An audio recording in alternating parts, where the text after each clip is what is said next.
Hello YouTube, this is Bub's Comics coming at you with a new comic haul. I'm very excited about this. I had placed some orders with Frankie's Comics. They do the comic store exclusive variants for a lot of new comic book day comics. And here's a tip for picking up store exclusives that you may or may not know are out there. It's very hard to keep up with all the store exclusives, and a lot of people will look to YouTube videos or they'll look to other sources to find out who the best what the best hot variants are that week and stuff like that. The problem with those is that they tend to be very subjective to whatever the person making that list is into. It definitely doesn't have all the store variants out there because there's a ton. So my recommendation is to do what I do, and that's follow your favorite artists.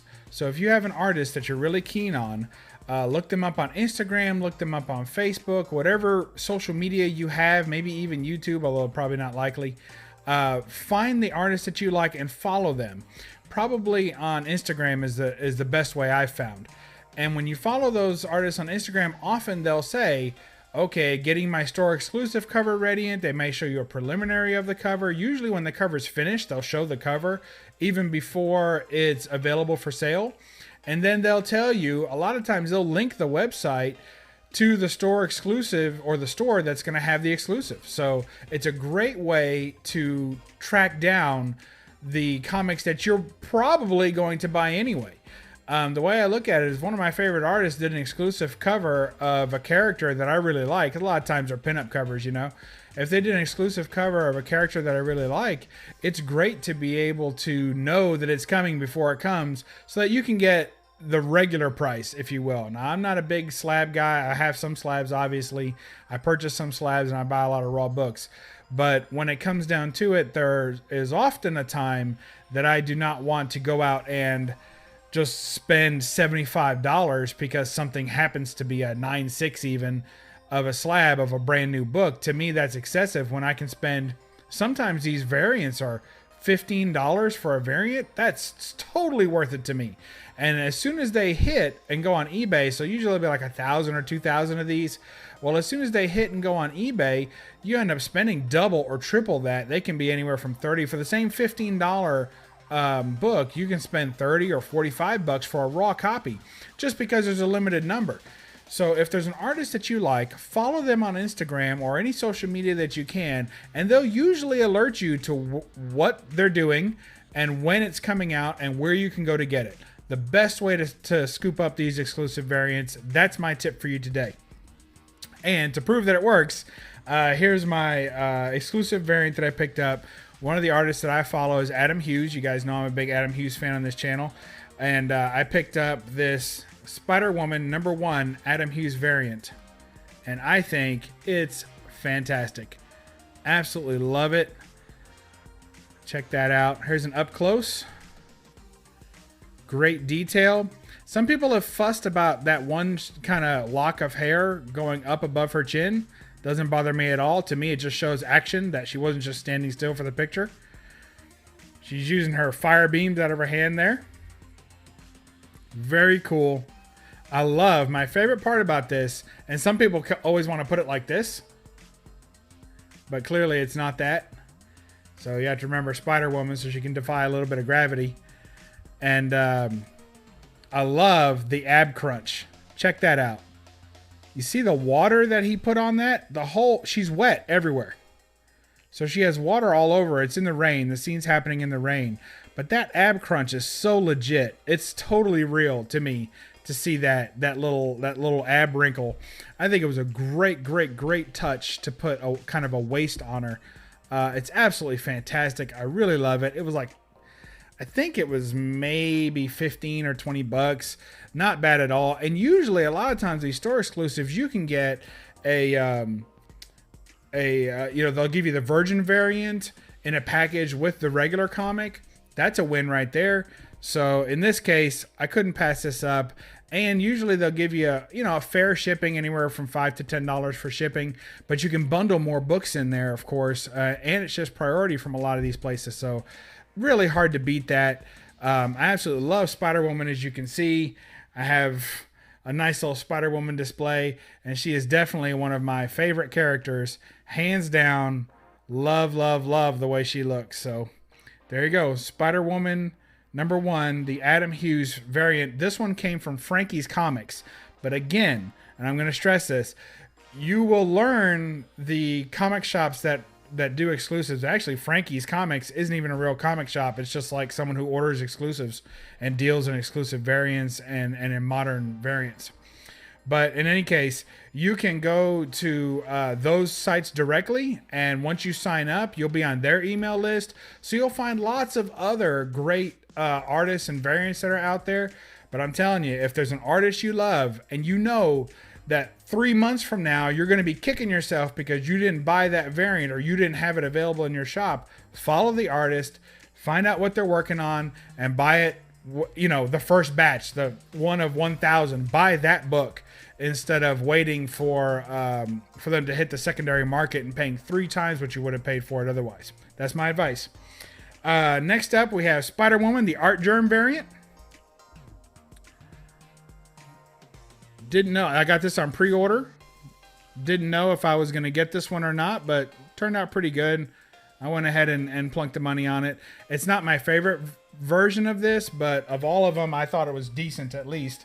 Then we have Amazing Spider-Man number 42 with the Spider-Woman variant, of course. If you're noticing a theme, you haven't gone crazy. So, and I really think that is a fantastic Spider-Man. This one is done by Tony Daniel, and the Spider-Woman is great. I think he really did a good job. I like her expression there. She looks kind of tough. I like, her whole body shape is good.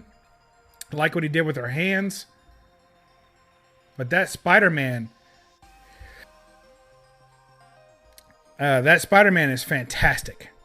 Look at that. So good. Look at the muscle tone on that. The definition on his neck. I really, really dig that. I'm digging that. That is really good. Fantastic. Did a great job on that Spider-Man. Gets my seal of approval right there. I'm loving it. All right, next up we have Wolverine #2. I read this story. I thought about putting a separate video up about its just exactly how I felt about this story and this whole new Wolverine volume. But I decided not to be so negative. So it's enough negativity these days. But to me, it's suffice it to say that it sucks. Big hairy moose balls. This story is absolutely freaking horrible. I hate the Hickman take on Wolverine. I'm pretty close to hating the whole Hickman take on the X-Men. Sometimes the stories work. It's terrible because the writing is great and it's very engaging. But I don't like the heroes. The heroes aren't heroes. They're just drug dealers and pushers of this stupid crap. And to me, if the Wolverine that I grew up with and the Wolverine that I've enjoyed through the first, 6 volumes of Wolverine were in this world of the X-Men, I think he would be the first one to say, forget it. I'm not playing your games. I'm not hitching up with your drug deals. I don't care what you do on your little mutant planet.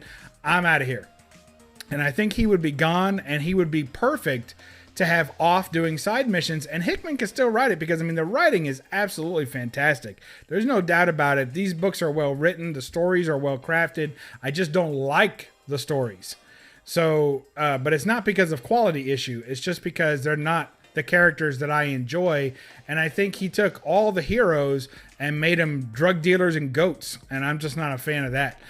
In spite of that, here is Wolverine #2, the Spider-Woman variant. This one's not bad. I forget who did this one, but it's not bad at all. Again, they're doing pretty well on the expressions. Her hair's a little flatter on this one, but good texture there. Kind of a hazy, faded out look, but it works. I think they did pretty good. And to have her back to back with Wolverine, I'm down with that in the brown and gold. The Immortal Hulk knocked it out of the park. Number 33. This is C.S. Smith. knocked it out of the park, man. This is exactly what I want to see. This is old school Spider-Woman action right here. This is like from her original run. Perfect costume rendition, perfect hair flow. Everything about it is fantastic. And you got the badass Joe Fixit to top it off, man. That guy is tough. That is just a tough cover. The yellow, the red, everything about it works for me. I absolutely love this book.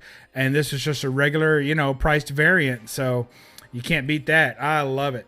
That might be my favorite Joe Fixit cover of all. Now maybe, because technically Wolverine number 8 that has, Wolverine standing there with Gray Hulk, that is Joe Fixit. So technically that's probably my favorite, but if you're going to look at one that's totally dressed as Joe Fixit, not just in a tuxedo, it's got to go to this one. It's fantastic. If there's a better Joe Fixit cover out there, let me know in the comments below so I can pick that up too.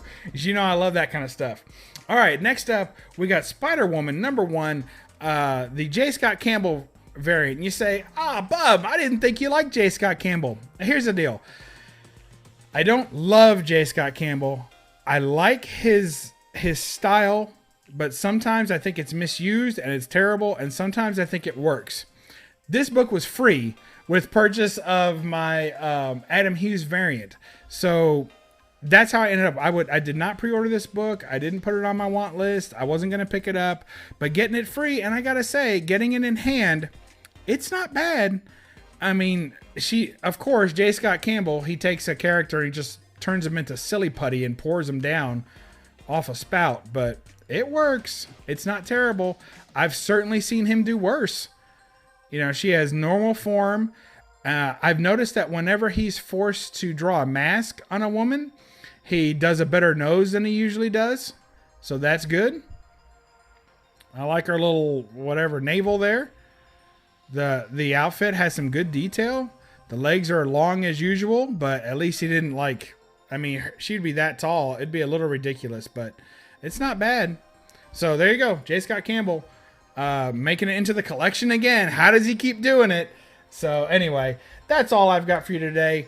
We'll end showing off this Spider-Woman. It's funny, a lot of people, every time I pick up the book, I instinctually put it back like this, and then I realize, wait a minute, that's not right, and you got to spin it around and do it proper. So anyway, I love it. I hope y'all do too. If you like the video, if you like the channel, subscribe. If you like the video, give it a thumbs up. Let us know we're doing something right around here. and remember, if you're as much in love with Spider-Woman as I am, or any of the other characters that I show here, follow the artist that you like. That's my big tip today. Follow the artist on some sort of social media.